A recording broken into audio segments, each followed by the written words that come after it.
दोस्तों, मैं अभी नया क्रिएटर हूं और मैं अभी यूट्यूब पर आया हूं और आप लोग मुझे बताएं कि मेरी वीडियोस में क्या कमी रह रही है। म्यूजिक से लेकर फोटो या वॉइस जो भी कमी है मुझे बताएं, मैं उसको ठीक करूं। शिवपुरी के उन शापित जंगलों के पीछे जो सच दफन है, उसे आज तक किसी ने पूरी तरह से कागजों पर उतारने की जुर्रत नहीं की। सफीक, लोकेश और काव्या, ये तीन नाम आज भी उन जंगलों की हवाओं में गूंजते हैं। यह महज एक घटना नहीं है, बल्कि एक इंसान की उस पराकाष्ठा की कहानी है जहां वो अपने अस्तित्व के पीछे छिपे हुए आदिम डर का सामना करता है। जब सफीक ने उस पुराने डाक बंगले की दहलीज के पीछे कदम रखा, तो उसने केवल एक इमारत में प्रवेश नहीं किया था, बल्कि उसने मौत के उस अंतहीन गलियारे में दस्तक दी थी जहां समय का पहिया थम चुका था। ये सफीक के उस रूहानी संघर्ष की वो मुकम्मल दास्तान है जो 2021 की उस काली रात से शुरू हुई थी।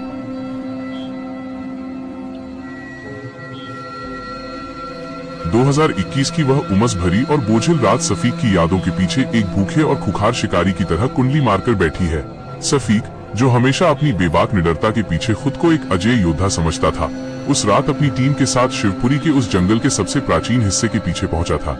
वहां की हवा इतनी भारी और दूषित थी कि हर सांस के पीछे एक अजीब सी घुटन महसूस हो रही थी। सफीक ने अपनी पुरानी जर्जर जिप्सी को उस खंडहर के मुख्य प्रवेश द्वार के पीछे वाले हिस्से में खड़ा किया। जैसे ही इंजन शांत हुआ, पूरे जंगल में एक ऐसा भयावह सन्नाटा छा गया जो सफीक के कानों के पीछे किसी भारी हथौड़े की तरह बज रहा था। चारों तरफ ऊंचे ऊंचे पेड़ों के पीछे से ऐसी रहस्यमयी सरसराहट आ रही थी जैसे कोई विशाल जीव सूखी झाड़ियों के पीछे रेंग रहा हो। लोकेश, जिसका कैमरा हमेशा उन गहरी सच्चाइयों के पीछे लगा रहता था जिन्हें आम इंसानी आंखें कभी नहीं देख पाती, उसने कांपते हाथों से अपना नाइट विजन मोड ऑन किया।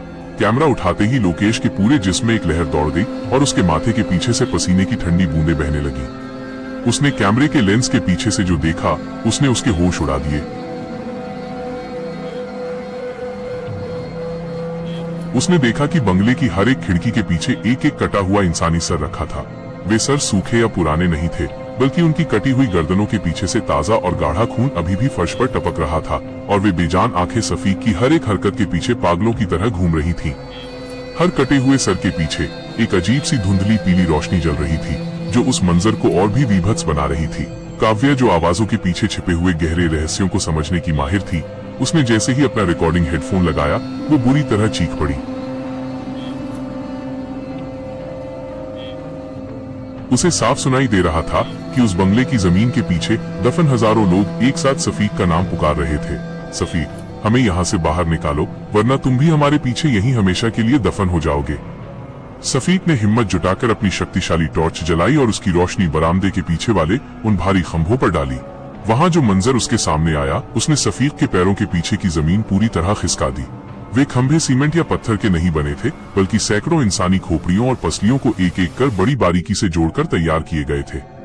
उन सफेद हड्डियों के पीछे से लाल मांस की कुछ ताजा परतें अभी भी लटक रही थीं।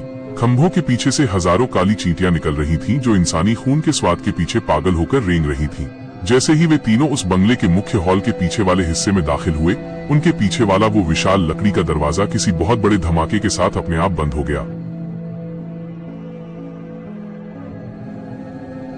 सफीक ने पूरी ताकत लगाकर उसे फिर से खोलने की कोशिश की, लेकिन दरवाजे के पीछे अब लकड़ी का कोई निशान नहीं था, बल्कि वहां लोहे की हजारों नुकीली कीलें बाहर निकल आई थीं। हॉल के पीछे वाली दीवारों पर पुरानी तस्वीरें टंगी थीं, जिनके पीछे से दबी कुचली सिसकियों और रोने की आवाजें आ रही थीं।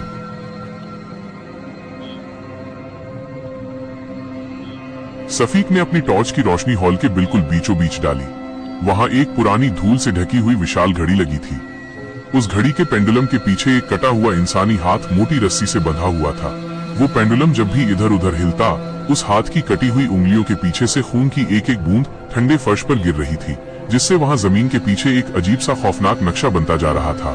फर्श की पुरानी लकड़ियों के पीछे से अचानक एक काला, गाढ़ा और बदबूदार तरल पदार्थ उबलने लगा। वो पदार्थ किसी तेजाब की तरह सफीक के जूतों के पीछे बुरी तरह चिपकने लगा। सफीक ने अपनी जेब के पीछे वाले हिस्से से वो खंजर निकाला, जिसे एक प्राचीन अघोरी ने काली रात के पीछे बैठकर विशेष मंत्रों से तैयार किया था। अचानक हॉल के पीछे वाली दीवारें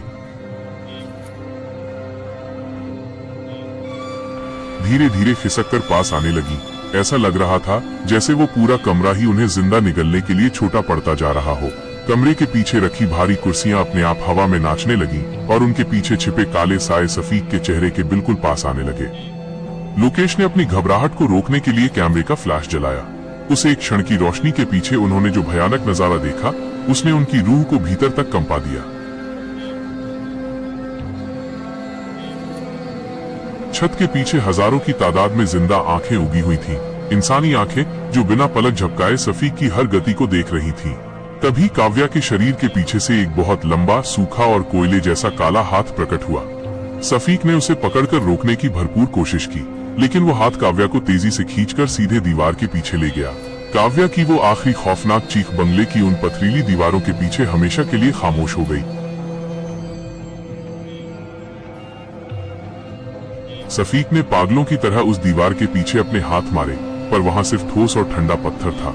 सफीक के दिमाग के पीछे अब केवल एक ही बात चल रही थी, किसी भी कीमत पर काव्या को उस साए के चंगुल से बचाना है। सफीक अब पागलपन और डर की चरम सीमा पर था, लेकिन उसकी हिम्मत ने अब भी जवाब नहीं दिया था। वो ऊपर जाने वाली उन सीढ़ियों के पीछे भागा जो घने और स्याह अंधेरे में डूबी हुई थीं। हर एक पायदान पर कदम रखते ही एक ऐसी भयानक आवाज आती जैसे किसी जिंदा और तड़पते हुए इंसान की रीढ़ की हड्डी को जोर से मोड़ा जा रहा हो। सीढ़ियों के पीछे से निकलते हुए सफेद, चिपचिपे और ठंडे हाथ सफीक के टखनों को पकड़कर उसे नीचे खींचने की कोशिश कर रहे थे। सफीक ने अपनी कुल्हाड़ी उन रूहानी हाथों के पीछे मारी तो वहां से कोई खून नहीं, बल्कि काला और बदबूदार धुआं निकलने लगा। ऊपरी मंजिल के पीछे वाले सबसे आखिरी कमरे में विल्सन बैठा था। विल्सन का शरीर अब किसी भी तरह से इंसानी नहीं रह गया था। उसका पूरा चेहरा एक गहरे और सड़ते हुए गड्ढे में बदल चुका था, जिसके पीछे से हजारों सफेद कीड़े बाहर रेंग रहे थे। विल्सन की आंखों के पीछे कोई पुतली या रोशनी नहीं थी, बस एक अनंत और काला खालीपन था जो सफीक की रूह को सोख रहा था।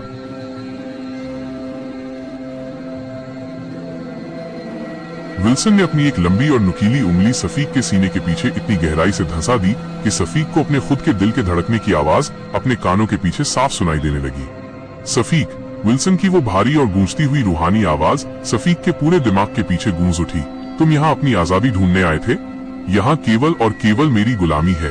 तुम अब इस डाक बंगले की इन दीवारों के पीछे मेरे नए और वफादार मोहरे बनोगे। विल्सन के इन शब्दों के पीछे एक ऐसी अदृश्य शक्ति थी जो सफीक के घुटनों को मोड़ने पर मजबूर कर रही थी। सफीक ने अपनी पूरी आंतरिक और मानसिक शक्ति बटोरी और विल्सन के उस सड़ चुके चेहरे के पीछे अपना सिर पूरे जोर से दे मारा। विल्सन का साया थोड़ा पीछे हटा और उसी पल सफीक को यह एहसास हुआ कि विल्सन की असली शक्ति उस पुरानी लोहे की तिजोरी के पीछे थी, जो हॉल के एक सुदूर और अंधेरे कोने में छिपी हुई अलमारी के पीछे रखी थी।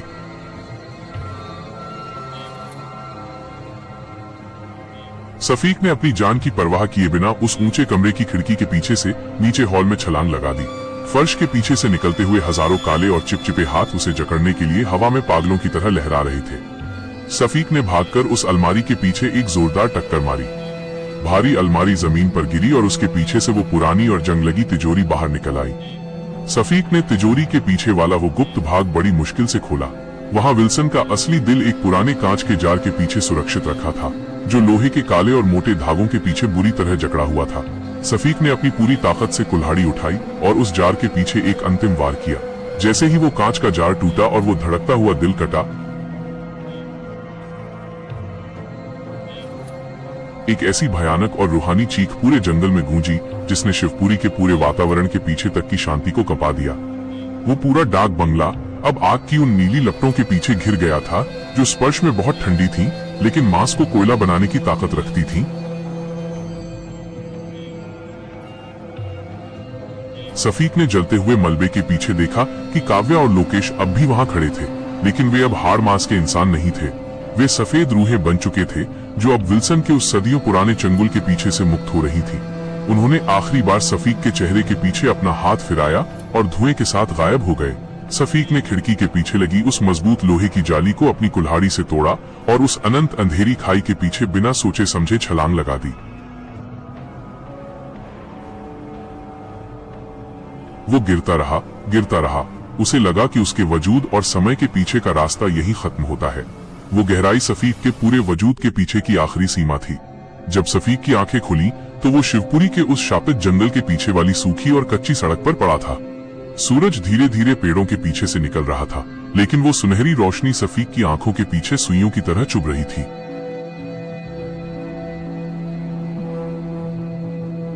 वहां न कोई बंगला था, न कोई आग का नामो निशान। वहां सिर्फ एक बंजर और वीरान जमीन का टुकड़ा था, जिसके पीछे लोकेश का आधा जला हुआ कैमरा धूल में पड़ा था।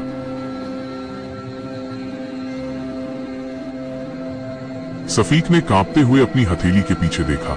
वहां विल्सन के नाखूनों का वो काला और गहरा निशान आज भी एक जिंदा जख्म की तरह मौजूद था। वो निशान सफीक की खाल के पीछे बहुत गहराई तक धंसा हुआ था, जो शायद कभी नहीं भरेगा। सफीक आज भी जीवित है, लेकिन उसकी इस आजादी के पीछे एक ऐसा अंतहीन और असहनीय दर्द है जिसे वो किसी को बता नहीं सकता। वो अच्छी तरह जानता है कि वो डाक बंगला कभी पूरी तरह नष्ट नहीं हुआ था।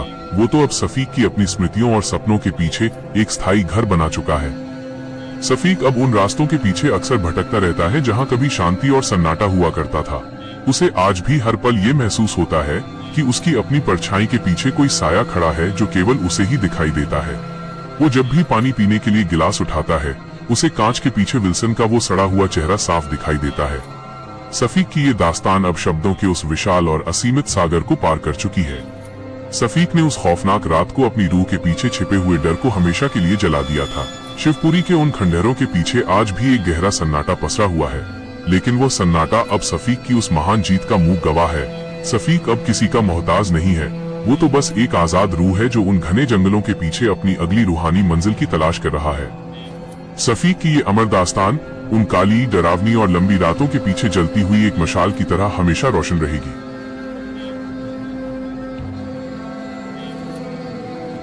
सफीक ने यह साबित किया कि सबसे गहरे डर के पीछे ही असली और अंतिम जीत छिपी होती है। सफीक अब उन काली रातों के पीछे एक आजाद साया बनकर घूमता है।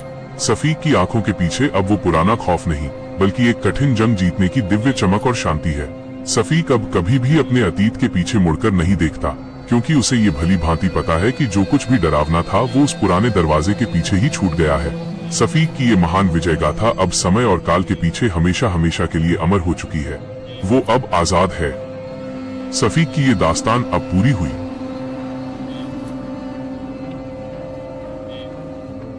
सफीक और उसके दो साथियों लोकेश और काव्या के अलावा उस रात का वो तीसरा सबसे अहम किरदार खुद विल्सन था। वो कोई साधारण भूत नहीं, बल्कि एक ब्रिटिश शिकारी था जिसकी आत्मा उस डाक बंगले की मिट्टी और दीवारों के पीछे इस कदर रच बस गई थी कि वो वहां आने वाले हर इंसान को अपना गुलाम बना लेता था। उसकी रूहानी ताकत ही उन मौतों की वजह बनी। कहानी की हकीकत क्या है? ये घटना पूरी तरह सच्ची और रियल लाइफ इंसिडेंट पर आधारित है। शिवपुरी के उन जंगलों के पीछे वो जगह आज भी मौजूद है जिसे स्थानीय लोग शापित मानते हैं। हकीकत ये है कि लोकेश और काव्या, उन दोनों का आज तक कोई सुराग नहीं मिला। पुलिस फाइलों में वे आज भी लापता मिसिंग हैं, लेकिन सफीक का दावा है कि उसने उन्हें अपनी आंखों के पीछे मरते देखा था। सफीक की स्थिति, सफीक आज भी जीवित है, लेकिन मानसिक रूप से वो उस रात के साये के पीछे से कभी बाहर नहीं आ पाया। वो आज भी इलाज के दौर से गुजर रहा है और अक्सर अंधेरे में विल्सन के दिखने का दावा करता है। ये कहानी नकली नहीं, बल्कि एक डरावनी हकीकत है जिसे वक्त के पीछे दबाने की कोशिश की गई, लेकिन सफीक के निशान इसकी गवाही देते